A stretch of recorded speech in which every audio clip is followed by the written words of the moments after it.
ಸ್ನೇಹಿತರೆ, ನಾವು ಸಪ್ರೇಟಾಗಿ ಎಲ್ಲ ಮಿಕ್ಸ್ ಮಾಡಿ ಡ್ರಮ್ಮಿಗೆ ಹಾಕೊಳ್ತಾ ಇದ್ದೀವಿ. ಹಲೋ ಸ್ನೇಹಿತರೆ, ನಮಸ್ತೆ. ಪಚ್ಚುವಾಡ್ ಚಾನಲಿಗೆ ನಿಮಗೆಲ್ಲರಿಗೂ ಸ್ವಾಗತ ಸ್ನೇಹಿತರೆ. ನಾವಿವತ್ತು ಕಾಳುಮೆಣಸಿಗೆ ಸ್ಪ್ರೇ ಮಾಡ್ತಾ ಇದ್ದೀವಿ.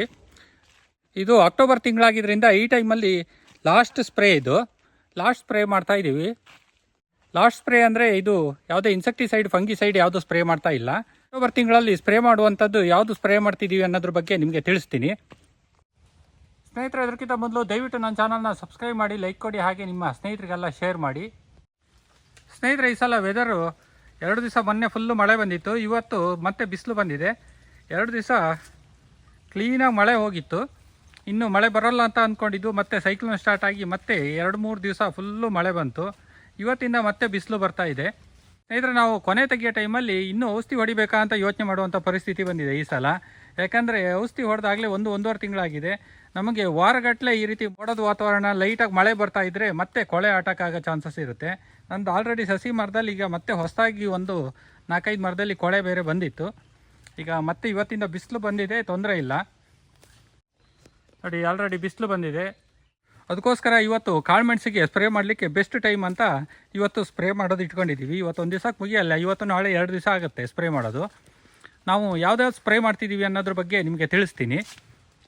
ನಾವು ಈ ಟೈಮಲ್ಲಿ ಕಾಳುಮೆಣಸಿಗೆ ಸ್ಪ್ರೇ ಮಾಡಿದ್ರೆ ಕಾಳು ಸ್ವಲ್ಪ ಕ್ಲೀನಾಗಿ ಬಲಿಯುತ್ತೆ, ಮತ್ತು ಸ್ವಲ್ಪ ತೂಕನೂ ಚೆನ್ನಾಗಿ ಬರುತ್ತೆ. ಹಾಗಾಗಿ ನಾವು ಈ ಟೈಮಲ್ಲಿ ಒಂದು ಸ್ಪ್ರೇ ಕೊಡೋದು ತುಂಬ ಒಳ್ಳೆಯದು.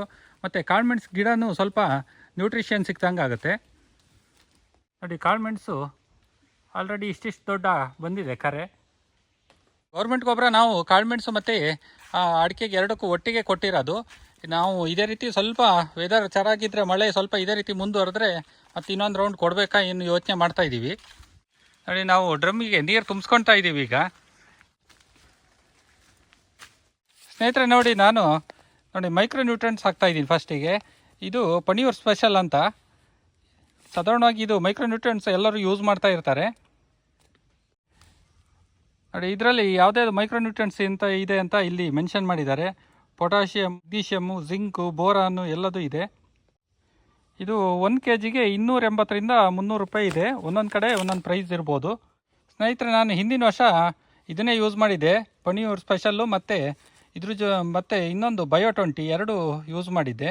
ಆದರೆ 2 ಒಟ್ಟಿಗೆ ಮಿಕ್ಸ್ ಮಾಡಿಲ್ಲ. ಒಂದು ಅರ್ಧಕ್ಕೆ ಪಣಿಯೂರ್ ಸ್ಪೆಷಲ್ ಹಾಕಿದ್ದೆ, ಇನ್ನೊಂದು ಅರ್ಧಕ್ಕೆ ಬಯೋ20 ಹಾಕಿದ್ದೆ.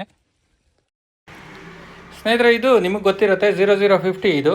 ಇದು 0 ನೈಟ್ರೋಜನ್ ಇರುತ್ತೆ, 0 ಫಾಸ್ಫರಸ್ ಇರುತ್ತೆ. ಆದರೆ ಪೊಟ್ಯಾಷ್ ಇದರಲ್ಲಿ 50% ಇರುತ್ತೆ. ಸಾಧಾರಣವಾಗಿ ಕಾಳು ಈ ಟೈಮಲ್ಲಿ ಕ್ಲೀನಾಗಿ ಗ್ರೋತ್ ಆಗಲಿಕ್ಕೆ ಮತ್ತು ವೆಯ್ಟ್ ಬರಲಿಕ್ಕೆ ಪೊಟ್ಯಾಷ್ ಅಂಶ ಜಾಸ್ತಿ ಬೇಕು. ಹಾಗಾಗಿ ನಾನು 0050ನ ಅದ್ರ ಜೊತೆ ಆ್ಯಡ್ ಮಾಡ್ತಾಯಿದ್ದೀನಿ. ಇದು ಸಾಧಾರಣವಾಗಿ ಡ್ರಿಪ್ಪರಲ್ಲಿ ಫರ್ಟಿಲೈಸರ್ ಕೊಡೋರಿಗೆಲ್ಲ ಸಾಧಾರಣವಾಗಿ ಇದು ಗೊತ್ತಿರುತ್ತೆ. ಸಾಧಾರಣವಾಗಿ ಡ್ರಿಪ್ಪಲ್ಲಿ ಕೊಡೋರೆಲ್ಲ ಇದನ್ನೇ ಕೊಡ್ತಾ ಇರ್ತಾರೆ. ನೋಡಿ, ಇದು ಮಿಷನ್ ಮಾಮೂಲಿ ನಮ್ಮದು ಮೊದಲಿತ್ತಲ್ಲ ಅದೇ ಮಿಷನ್ನು. ಈಗ ಅರ್ಧ ಡ್ರಮ್ಮು ನೀರು ತುಂಬಿಸ್ಕೊಂಡಿದ್ದೀವಿ. ಇದು ನೋಡಿ, ಸ್ಪ್ರೆಡ್ಡರ್ ವಿತ್ ಗಮ್. ಇದನ್ನು ನಾವು ಯೂಸ್ ಮಾಡೋದ್ರಿಂದ ಎಲೆಗಳಿಗೆ ಯಾವುದಾದ್ರು ಕಡೆ ಬೀಳಲಿಲ್ಲ ಅಂದರೂ ಕ್ಲೀನಾಗಿ ಸ್ಪ್ರೆಡ್ ಆಗುತ್ತೆ ಇದು. ಸ್ನೇಹಿತರೆ, ನಾನಿಲ್ಲಿ ಎಷ್ಟು ಯೂಸ್ ಮಾಡ್ತಾ ಇದ್ದೀನಿ ಅಂದರೆ, ಒಂದು 200 ಲೀಟ್ರ್ ನೀರು ಡ್ರಮ್ಮಿಗೆ 1 kg 0050 ಮತ್ತು 1 kg pepper special micro nutrients ಇಷ್ಟು ಆ್ಯಡ್ ಮಾಡ್ತಾಯಿದ್ದೀನಿ. ಅದ್ರ ಜೊತೆ ಸ್ಪ್ರೆಡ್ಡರ್ ಇಷ್ಟು ಯೂಸ್ ಮಾಡ್ತಾಯಿದ್ದೀನಿ. ನೋಡಿ, 0050 ಕಲರ್ ಹೇಗಿದೆ ಅಂತ, ಯೆಲ್ಲೋ ಕಲರ್ ಇದೆ. ನಾವು ಸಪ್ರೇಟಾಗಿ ಕರಗಿಸ್ಕೊಂಡು ಡ್ರಮ್ಮಿಗೆ ಹಾಕ್ತಾಯಿದ್ದೀವಿ.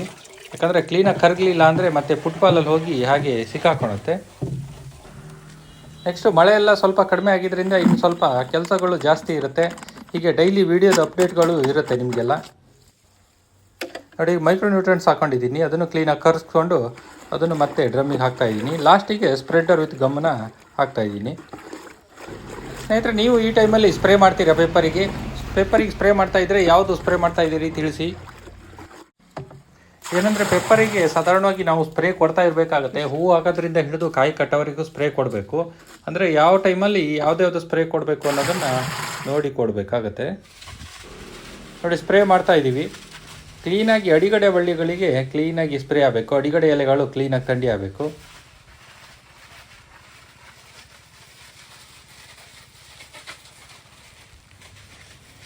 ಸ್ನೇಹಿತರೆ, ನಿಮ್ಮ ಸಪೋರ್ಟ್ ಹೀಗೆ ಇರಲಿ. ನೆಕ್ಸ್ಟ್ ವಿಡಿಯೋದಲ್ಲಿ ಮತ್ತೆ ಭೇಟಿ ಆಗೋಣ. ಬಾಯ್ ಸ್ನೇಹಿತರೆ.